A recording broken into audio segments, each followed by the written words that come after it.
आणि 15 अध्यायातून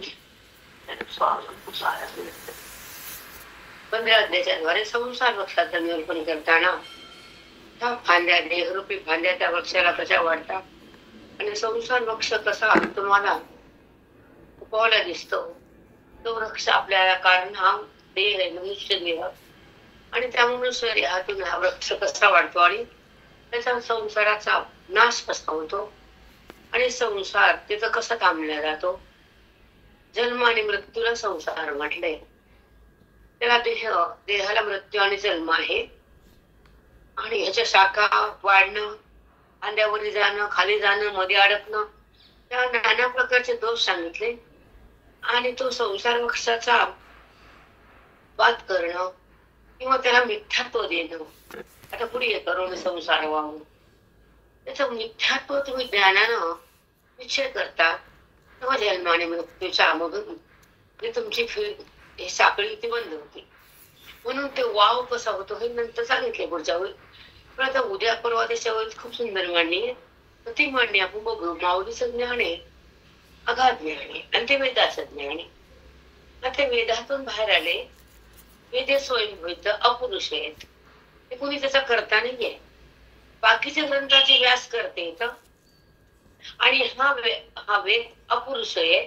त्याला कुणी पुरुष नाही करता, स्त्री नाही, पुरुष नाही, म्हणून याला अपुरुष म्हटलंय आणि सामर्थ्यवान ग्रंथ म्हटलंय. आणि वेदाची शक्ती जर हृदयात आली बुद्धी तर ती बुद्धी त्याच्यातलं अज्ञान आणि देहाचं भान ते समाप्त करतं वेदाचं ज्ञान. म्हणून चलता हमेशा सांगते की पारायण करणं, वाचन करणं वगैरे वगैरे आपल्याला छंद असतो, पण त्या शब्दाचा रस श्रवणात निघतो आणि वेदाचा भावार्थ बुद्धीला समजतो तर ती बुद्धी वेद व्यक्त होते.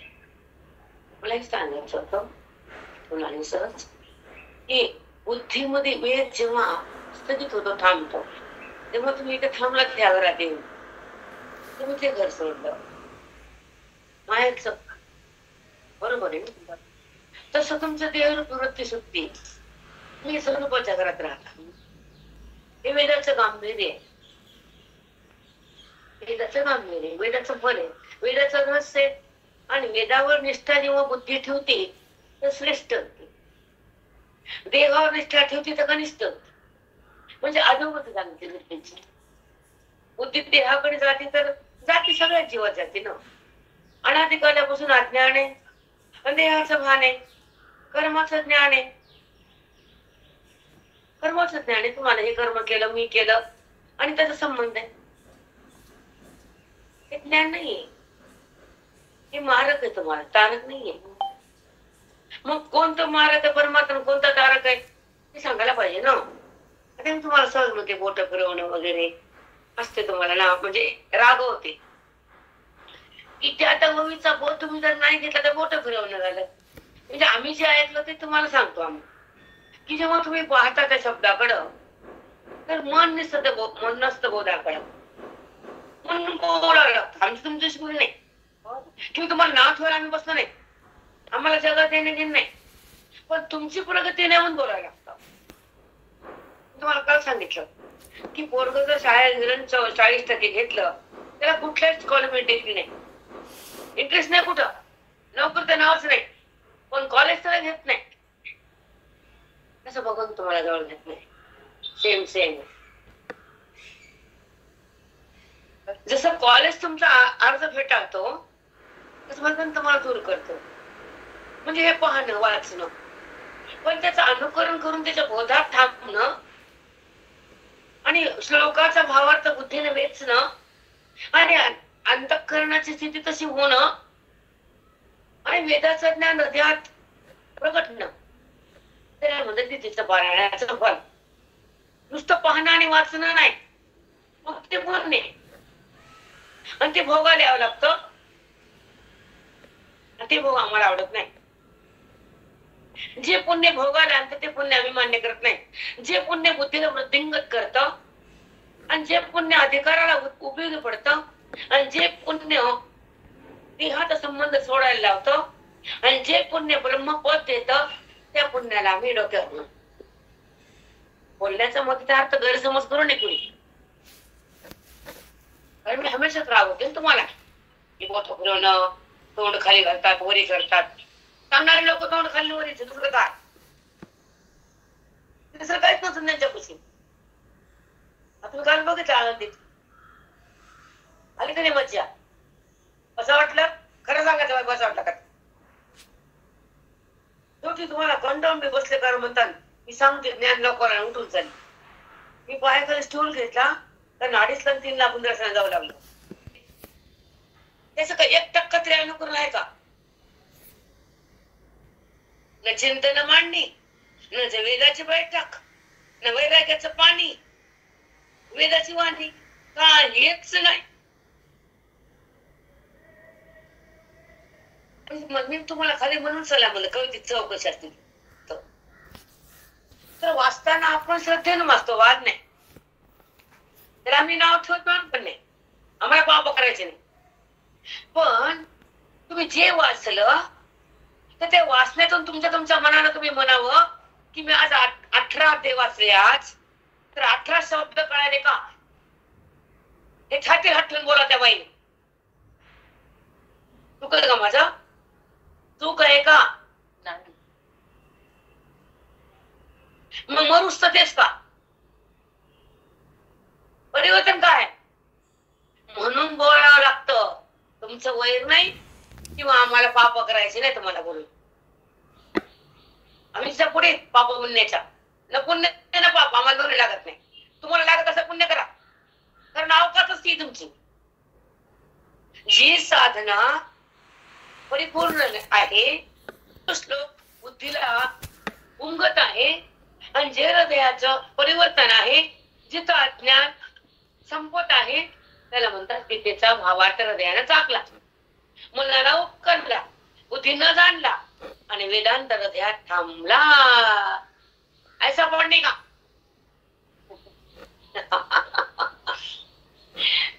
गैरसमज झाला नको कुणाचा.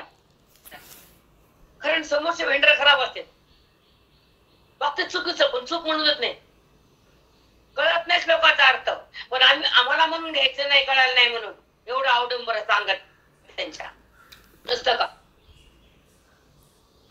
आज जर आषाढी एकादशी मी जर पंढरपूरला गेले नाही तर आम्ही पांडुरंगाचा अभंग काकडा आणि माझ्या पांडुरंगाचा अवतार माऊलीचा आहे, तर आज मी 10 श्लोकाचा भावार्थ मी सांगन लोकांना, शिकल आणि माझ्या हृदयात ठेवल असं म्हणतं कोणी? हा जिज्ञासा. मग जिज्ञासा नाही तर मुक्ती कशी येईल?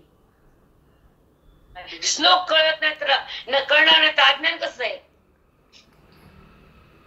श्रवणामध्ये बुद्धी परिपक्व होणार नाही तर देहातून कशी निघाल सांगा?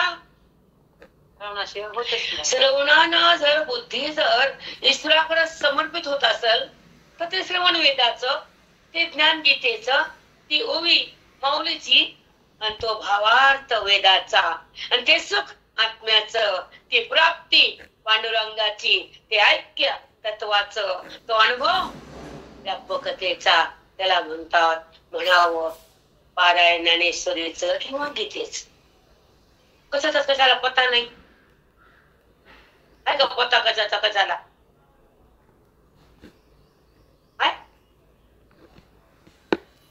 न केले पेक्षा बरे आपलं मोठे भरलेले, काहीच न केले पेक्षा बरे ती जाऊ दे. ते लोक नुसतं खात्यात पडतात भेंड मांडोळ आपले काहीतरी हातात घेतात गीता, दुसरं कोणाकडे काय आहे? पहिल पुण्य जमाई कोणत्या ना कोणत्या आयुष्यात पाहिला नाही, ते पुण्य त्याला कुठं ना कुठं देईल ना काम, पण अधिकार नाही, अधिकार नाही, अधिकार श्रवणात आहे, फल साधूपशी, वेद इथे आणि कर्ण बुद्धीला आहे, वाचणं वाणीला आहे, बुद्धीला वाचणं वाचन. मग जे वाणी वाचन करते श्लोकाचं, ओवीचं, हरिपाठाचं, भागवताचं, नाना रीती शब्दाचं, तिथं मन नसतं, कारण तेव्हा मनाला ते वाचलेलं कळतच नसतं, म्हणून मन बदलत नसतं, कारण ते बोध नाही, त्या मनाला ते शब्द कळत नाही, म्हणून मन कोड गेला कोड ग. लागला का समन्वय? मिळावं, बोधात मन गळावं, अभिमान जळावा, अज्ञान फळावं, बोध तुमच्या हृदयात थांबावा, तुमचं कल्याण व्हावं. जर कळालं तर कल्याण नाही, आणि पुण्य आम्हाला लागतच नाही. पुण्य बंधन आहे आम्हाला, पुण्य नावाची वस्तू बंधन आहे. आम्हाला नको. तुम्हाला बंधनात राहायचं राहा, मरा, आम्हाला नको. अभिलाषा नाही आम्हाला पुण्याची, न कर्माची, न शब्दाची. आम्हाला स्थिती मोक्षाची, अनुभूती पांडुरंगाची, ओळख तत्वाची, स्थिती सुखाची, अनुभूती व्यापकतेची, आणि भेट त्या खऱ्या परमात्म्याची. हे पाहिजे आम्हाला. शब्द नको. आणि तुमची अवकात असती तर आम्ही काय करावं? आम्ही करावं काय? 10 रुपये पाल द्यायचे अवकात, लाख रुपये सोन्याचे अवकात, कोटी रुपये हिऱ्याचे अवकात. बरोबर आहे? आता मग तुम्ही पालक आहे, सोन आहे, जास्त तपासा. आम्ही तपासत तुम्हाला, आपण आपल्यालाच पाहावं लागतं. कोणी पण तपासावं लागतं की हे मला का सांगायचं आवर्जून. प्रगती करा, चित्तामध्ये श्लोकाचा भावार्थ धरा, तो ज्ञानाचा मार्ग करा, त्याचा जल मान मारा. उत्तर बाकी आपल्याला बोलायचं नाही, दुसरं काही नाहीच नाही, दुसरं काही नाही, त्याशिवाय हेच नाही, हे उत्तरच आहे. जर तुम्हाला श्लोकात थांबता येत नसेल, श्लोकाला उमलता येत नसतात, बरोबर नाही, अटळच आहे, होणारच नाही. अटळ मग जन्म मृत्यू तुम्हाला किती अवडंबर करा तुम्ही, पण जन्म मृत्यूला तुम्ही थांबवणार नाही, हे लिहून ठेवायचं.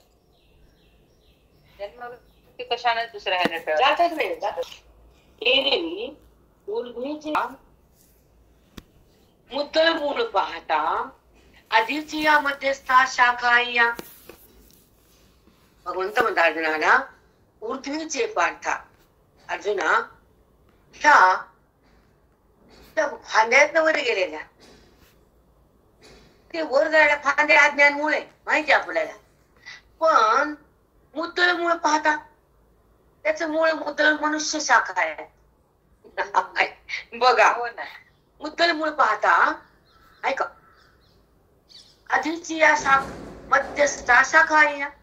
बघा, ह्या मनुष्य शाखा आहेत, मोरी जा ती खाली या, पण मधल्या ज्या शाखा आहेत ते मनुष्य आहे. मग त्या फांद्यावरी काय, खाली काय, आणि मध्ये काय, आणि त्याचं अज्ञान मूळ आहे. त्या मनुष्य जन्माचं अज्ञान मूळ आहे. फांद्या 3 ठिकाणी, त्याला कारण मनुष्य दे. त्याच्यापेक्षा आता काय तुलाचं काय सांगा, तिला म्हणतात भावार्थ. सांगा आता कोण चूक करू शकतं काही? मग तुम्ही असं श्लोक वाचताय ना, सांगा नाही एक शब्द. जन्म कशाला घालता, वाया घालता असेच. अभि का वाईट वाटत जाऊ काय लोकांना, त्याचं देणं न घेणं. श्लोक कळायला काय, न कळायला काय, त्यांची त्याच्यामुळे तळमळच नसते, हृदयामध्ये तगमग नसते. नाही, फक्त काय करायचं, वाचाय. धन्य झालं, वाचलं की धन्य झालं वाटतं. वाईट वाटतं आम्हाला, पण प्रगती करी व्हावीची. श्वास संपत आलेत आपले, आयुष्य टेकायला खाली, तरी तुम्ही वाचनातच देवा देवा. अनुभव कधी मग सांगा ना, अनुभव कधी? ते अवघड आहे. पण का?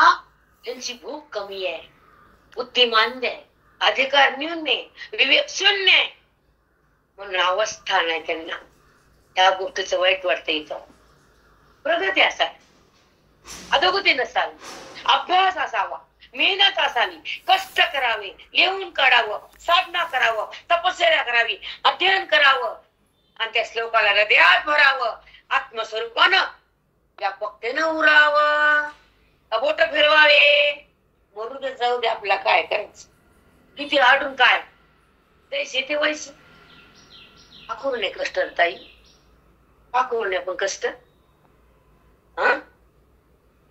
आपल्या उद्धारासाठी काम कष्ट करू नये, आपल्याच कल्याणासाठी, आपल्या मोक्षासाठी, आपल्या उद्धारासाठी, आपल्या सुखासाठी करू नये. जेवढा संसार आवडतो त्याच्या किती पटीने परमार्थ आवडावा. एखाद्या आपण कपाटात लाकी ठेवलं, उदाहरण सांगते बेटा, आणि ती डबी हरपली कोणच्या कप्प्यात की माझं खूप होतं बरं का.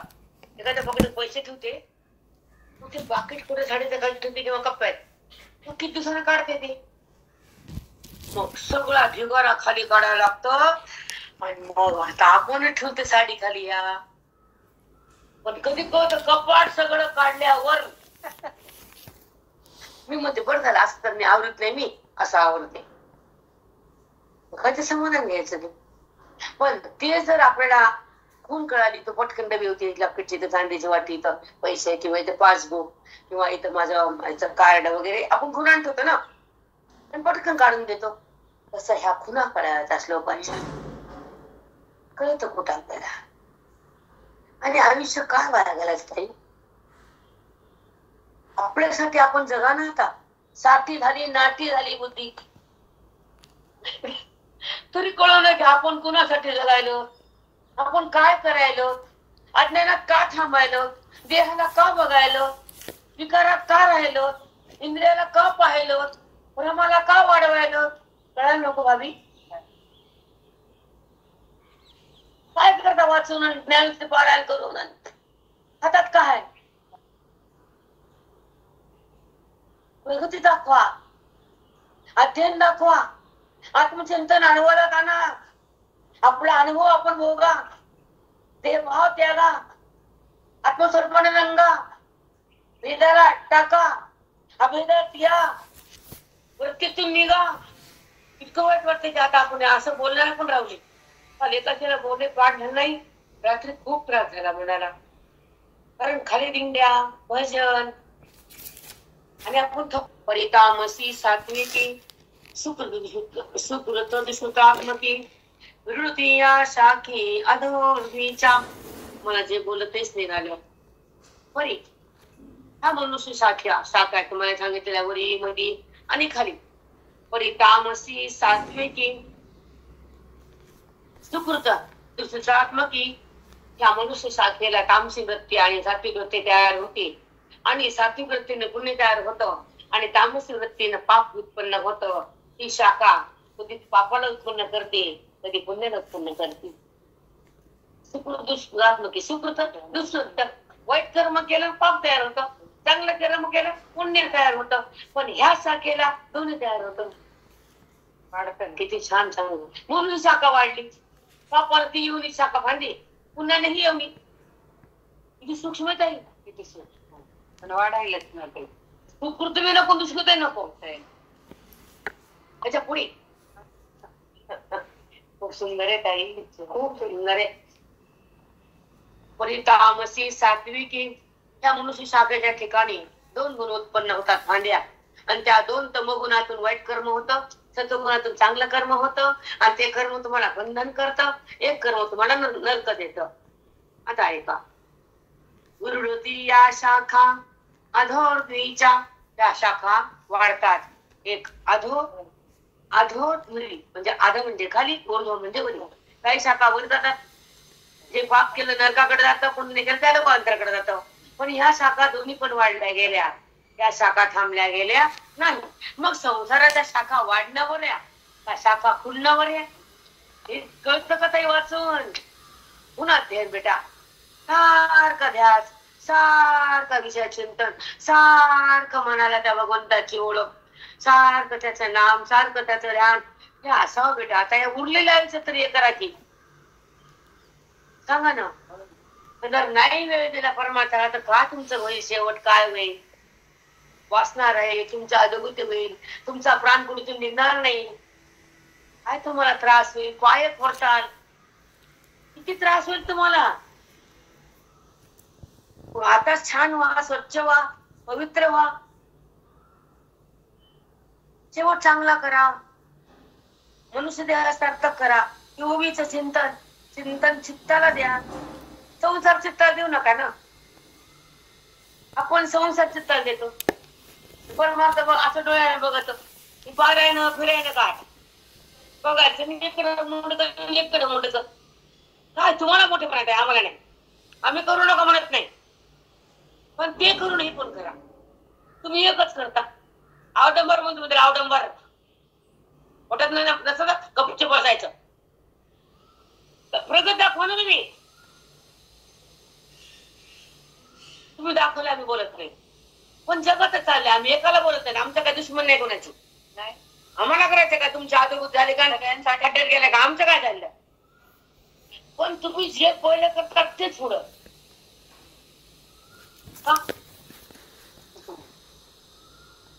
हे नाही. तुमच्यातले अवस्था बदल नाही बेटा. आपल्याला कळत आपण शांत झालो, आपल्याला कळत वासना नाही. आता कुणावर कुणत नाही, कुणाची इच्छा नाही, कुणाचा संबंध नाही उरला, कुणावर त्रागा नाही करायचा, कुणावर आसक्ती नाही ठेवायची, कुणावर अपेक्षा नाही करायची. हे गुण तयार होतात ज्ञानोत्तर आपोआप. हे आपोआप तयार होतात. पण हे प्रगत झाल्यावर होते, आधी कसे होते, प्रगतीच नाही तुमची. मग तुम्हाला सांगते भाभी, आयुष्य वाया गेले ना. का जाऊ द्यायचं, का संसाराकडे धावायचं, का खोट्यामध्ये रंगायचं. नाही बेटा, खोट्याला मध्ये बुद्धीने थांबूच नाही राजा. जगत खोट, नातं खोट, पुत्र खोटा, पती खोटा, देह खोटा. तिथं देहच खरा नाही तर नाते कुठले खरे, हे कळत नाही लोकांना. आपल्याला पण तेव्हा आपण वाहत जातो, तेव्हा आपली बुद्धी म्हणतो, आपण म्हणतो मोर चुकला, आपण नाही आता पुन्हा नाही याचं करायचं. एका क्षणात ज्ञानाची बुद्धी बाजूला येते. क्षणभर असतं. पद्मपत्र विवांपसा, पद्माच्या पद्म कमळाच्या पानावर थेंबासारखं त्याचा व्यवहार असतो, तितकंच असतं, पुन्हा थांबत नाही. क्षणभर त्या व्यवहारात संबंध असतो, पुन्हा नसतो. की जो देह, तुम्हाला एक उदाहरण देते भाभी. आधी देह काय खरा, देह संबंधी पसारा. आधी देह काय खरा, देह संबंधी पसारा.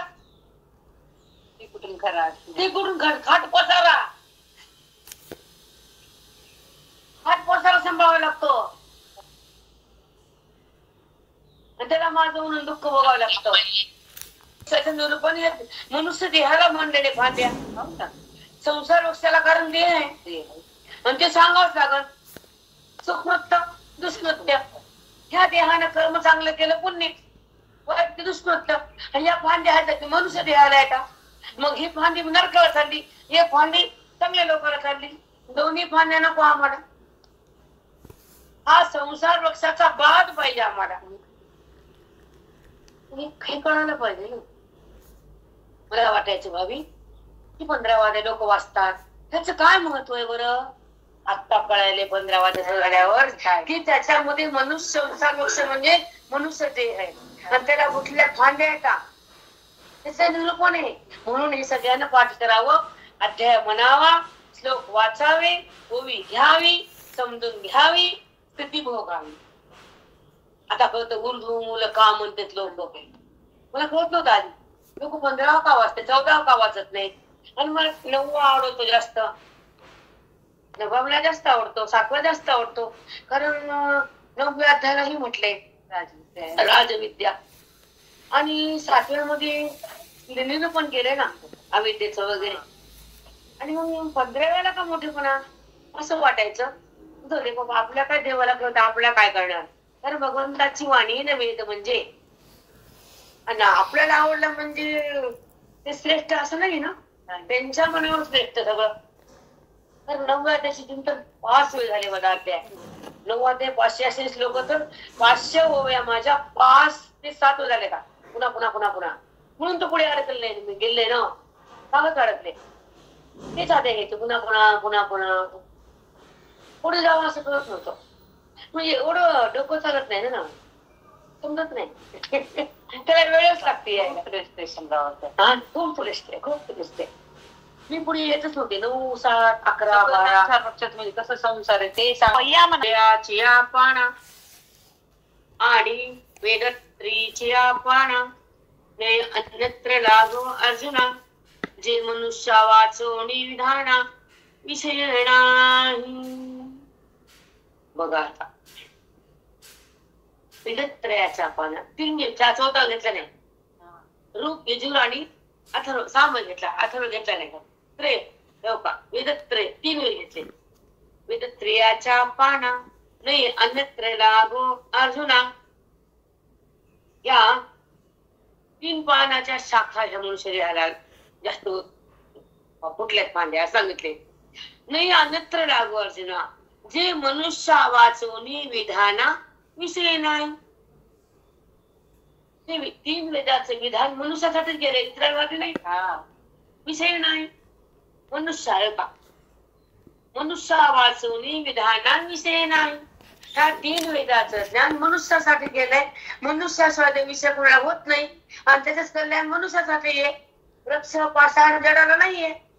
म्हणून 3 वेदात मध्ये अभ्यास केला तरी मनुष्य सार्थक होते. मनुष्य वाचवणी विधाना विषय नाही.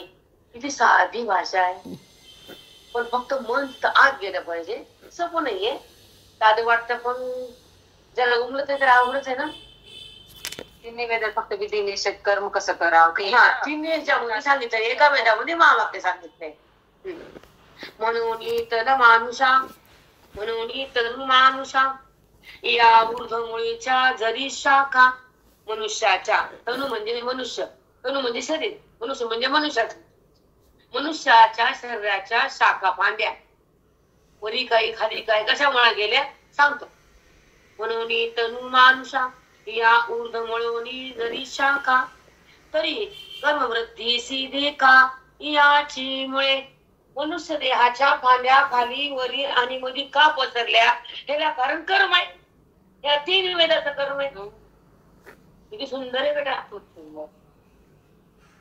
त्या मनुष्य देहाच्या शाखा 3 ठिकाणी चालल्या वाढायला. त्याची लांबी रुंदी कशाला टिकलीये ते फांदी थांबतच नाहीये. आणि ह्याला कारण मूळ कर्म आहे. आणि कर्म आहे 3 वेदातले. असं करा, टळ करा, हे उकळा करा आणि कावळा करा. अरे देव कराशिवाय सांगतात काय कुणी. मग ती मोकळं झाली. आता मी पुढची कावळा आहे म्हण बायाचं काय सांगता पुन्हा म्हणतात कावळ्यावर काही सांगता येत नाही. एक बाई घसरली की लाख बाया घसरल्या कपा कपा कपा खाली आल्या.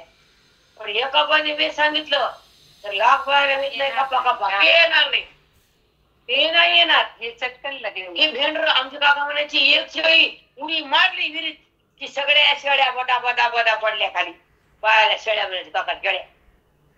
कसं असतं शेळ्याचं. एक शेळी उडी मारली सगळ्या शेळ्या बटा पटा पटा. कोकिळा कावळीन आवडतं जम आहे ना. लय आवड आहे. थोडं आलं की पुसे लागते. कर्मच आहे भावी कर्मच. आता ऐका. आणि आणि आणि तरी झाडी आणि भिन्न भिन्न झाड वेगळे आणि त्याचं पाप एवढंच आणि तरी झाडी शाखा वाढता मुळे गाडी पुढे जाऊच ना कधी बसायला.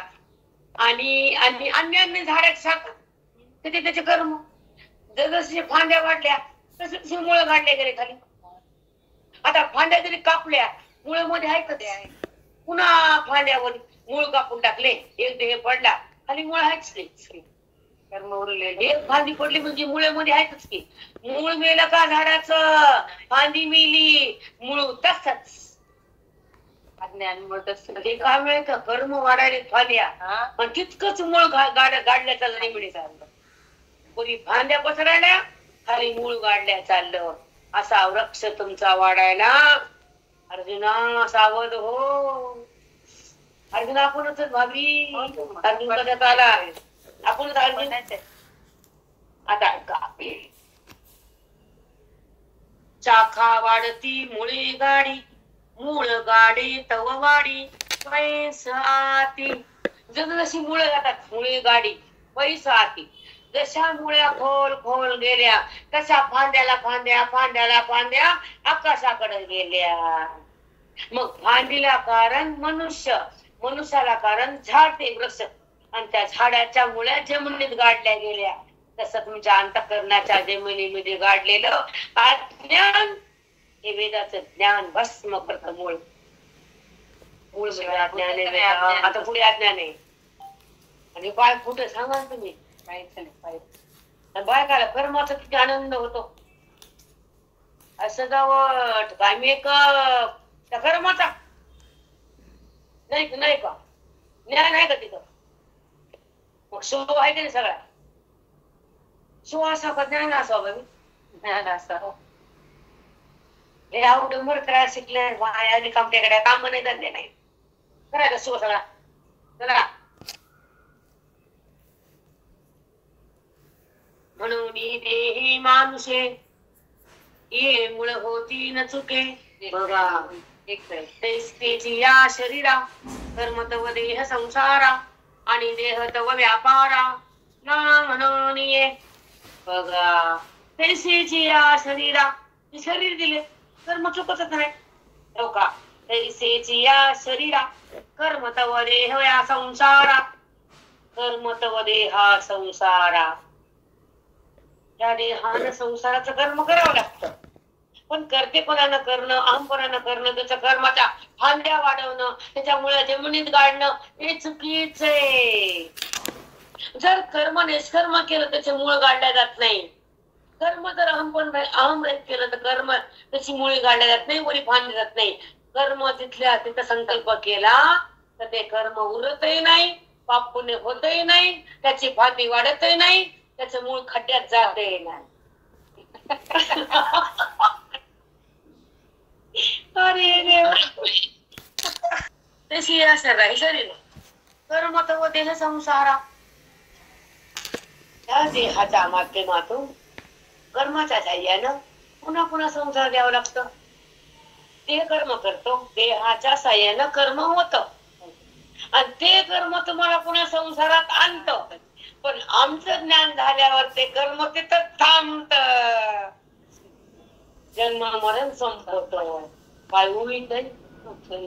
कर्म तव देह संसारा कर्मामुळेच यावं लागतं संसारात. काय बापरे बाप खूप सुंदर आहे. पण केलेल्या देहाच्या साह्यानं कर्म ज्ञानाच्या उत्तर कर्म अकर्म होत पाप पुण्य बंद होत जन्म मृत्यू संपून जात आणि बुद्धीला ब्रह्मत्व येत. मग देहाने केलेल्या कर्माचा अभिमान संपतो. तो ज्ञानी. सुंदर रचना आहे. सुंदर बापरे बाप. आता ऐका कर्म तव देह संसारा आणि देह तव व्यापारा ना म्हणून. बघा जवळ देहावर कर्म करावंच लागतं नाही म्हणूच नाही. पण कर्म करता बनूच नाही. कर्माला ना म्हणूच नाही कर्म करता बनूच नाही. उत्तर भी आहे प्रश्न भी आहे. काय सुंदर आहे. बापरे बाप. ना म्हणून म्हणून देह मनुष्य म्हणून देहे मनुष्य हे मूळ होती न चुके ऐसे जगत जन्म के बोले ते. बापरे बाप. म्हणून देह मनुष्य. बघा मनुष्याचा देह ही मूळ होती न चुके ऐसे जगत जन के बोलिले ते. बघा हा कर्माला मनुष्य देह मूळ कारण आहे. हा आणि नंतर काय म्हणले हे कर्म करण्याला देह दिलावी. पण देहाद्वारे कर्म होत पण त्या कर्माचा करता होऊ नकोस. कर्माला सोडून दे आणि माझ्याकडे बुद्धीला एक करून घे. असं जगत जननी म्हणजे कृष्ण परमात्मा जगाचा जगन्नायक अर्जुनाला बोलले. हे कर्म त्याच्यात एक सांगायचं राहिलं. हा देह कशामुळे आला कर्मामुळेच. पुन्हा कर्मच करतो पुन्हा कर्मच करायला. त्या देहाचं मूळ कर्मच आहे आणि देहाच्या नंतर कर्मच आहे. पण त्या कर्माचा अभाव ज्ञानाने माझ्या प्राप्तीने हे विसरू नको. देहाला स्पर्श करू नको. देहाचा संबंध ठेवू नको. देहामध्ये अहंभाव वाटू नको. आणि मी आत आहे, माझा संबंध सोडू नको. कर्म चुकवताच येत नाही. कर्मामुळे तुला विसरले दिले आणि तू पुन्हा कर्म करायला. हे कर्म करणार मी केलं माझ्या घरी झालं. देवा देवा देवा. ऐका पुढची प्रगती ऐका. थंड वाटायला किती सुंदर सांगितलंय. या अवस्थेत राहण्या रोज पारायण आपल्या घरी. एक ओबी जरी ठरले रोज करोडो पारायण आपल्या भूमीत आहे. करता वावरतच नाही.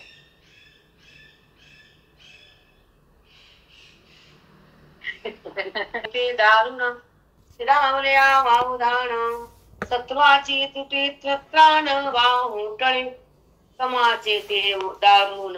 बघा ते दारुण म्हणजे वावटळ आहे. तमाचं वार वावटळ वाहू लागले म्हणून ते पाहतच ना. मग तमाचे ते त्या शरीराचा उत्पन्न कोणता होतो? तमगुण. मग तमगुणाची वावटळ सुरू झाली बुद्धीत. ऐका. मग तमाचे ते दारुण स्थिरावलया वाहुदान तमाची वावटळ थांबल्या.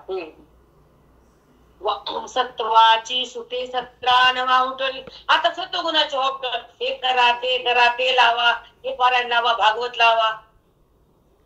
लावा म्हणजे काय असतं ते? झाड आहे का ते? लावा कशामुळे?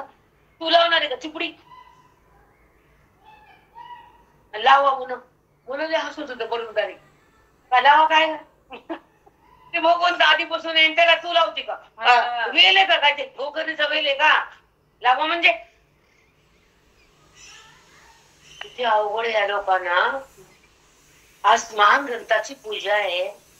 आज शास्त्राचा आरंभ आहे. आज घरात प्रारंभ म्हणा लागतं. लावलं आज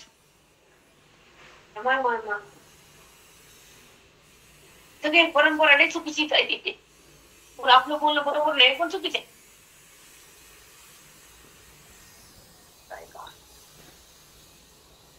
तमोगुण आज वावटळ गेली. थांबलं वारं. सत्वगुणाची वावटळ आली. वावटळ म्हणलं त्याला. ते राहत नाही ना. विमान आणतो छोटा आणतो मग सूक्ष्म विमान. मग ते सत्वाची वावटळ आली म्हणले विष्णू परमात्मा आम्ही नाही रे बाप्पा. आपली काय अवकाश आहे ते बोलायची. ते पैसे याची मनुष्याकारा मुळी सुवासना निगती यारा घेऊन फुटती कोंबारा सुकृतांतरी.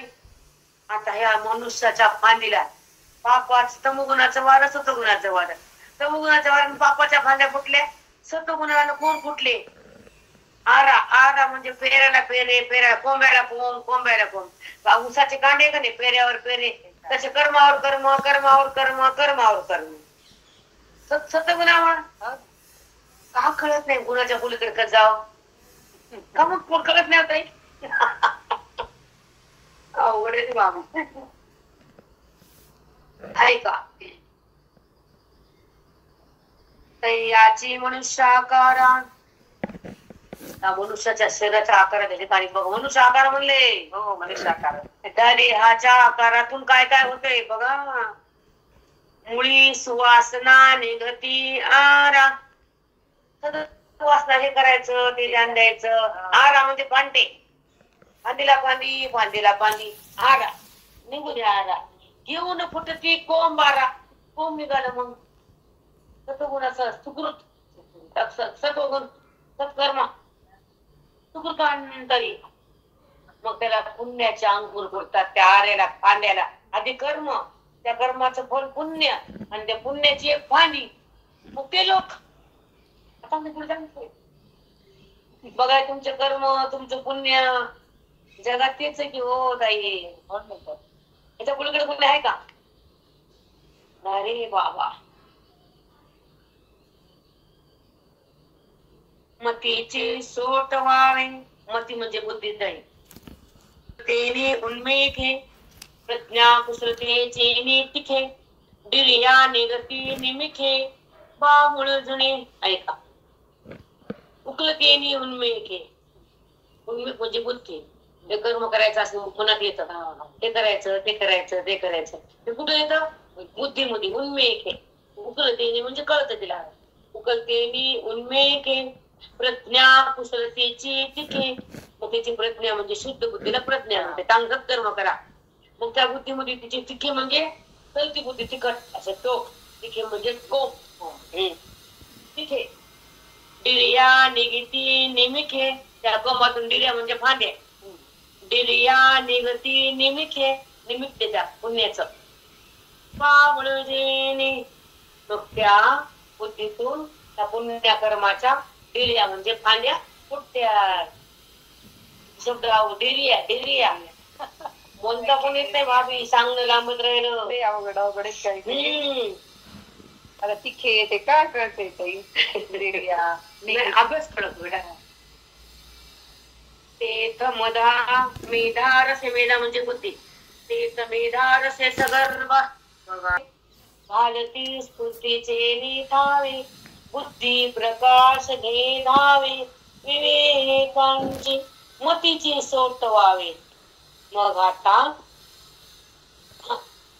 मती म्हणजे शुद्ध बुद्धी. ज्ञान शक्तीनं एक फांदी उंच निघत त्या बुद्धी बांधली. शुद्ध बुद्धी शुद्ध बुद्धी शुद्ध होती बुद्धी. आणि त्या बुद्धीतून शुद्ध एक फांदी निघते अशी. वावे म्हणजे फांदा. मतीचे सोट वावे घाली ती स्फूर्तीचे निठावे. मग त्या फांदीला स्फूर्ती निघते आतून, हृदयातून बळ निघतं स्फूर्तीचं त्या शुद्ध कर्मामुळे. ऐका, भावे बुद्धी प्रकाश घे धावे विवेकाचे. मग त्या सत्कर्माच्या पुण्याच्या बलानं स्फूर्ती तयार होती. आणि त्या स्फूर्ती अंतरंगात असती. आणि त्या अंतरंगाच्या स्फूर्तीनं विवेकाची शक्ती प्रगट होती. आणि तू विवेकाचा गर्भ बुद्धी कशी धारण करती. सगर्भा ती बुद्धी गर्भित होती. तिला गर्भ विवेकाचा धारण करते. मला काल कळून झालं सगर्भ. त्या बुद्धीमध्ये गर्भाची उत्पत्ती ती कुणाची? ती विवेकाला गर्भाला विवेक रूपी गर्भ धारण करते. बापरे, तो होतो ज्ञानी म्हणतो. तोपर्यंत वांज बुद्धी सगर्भ वांजच आहे. किती मी काय करा नाचा, किती आम्हाला दाखवूच नका तुमचा दिमाग. ऐका, मतीचे सोट व्हावे. मती म्हणजे शुद्ध बुद्धी. शुद्ध बुद्धी म्हणजे ज्ञानयुक्त बुद्धी. त्या बुद्धीमध्ये ज्ञान स्थगित होतं. कर्मानं त्या बुद्धीमध्ये ज्ञानशक्ती प्रगट होती. ज्ञानशक्तीनं स्फूर्ती तयार होती. स्फूर्तीनं त्या विवेकाचा जन्म होतो. ती बुद्धी त्या विवेकाला धारण करते. आणि त्या बुद्धी गर्भयुक्त होती. ती काय होती? गर्भयुक्त होती. आणि त्या बुद्धीमध्ये विवेकाचा गर्भ धारण केला जातो. आणि त्या विवेकाने मोक्ष प्रगट होतो. बाळ बाळ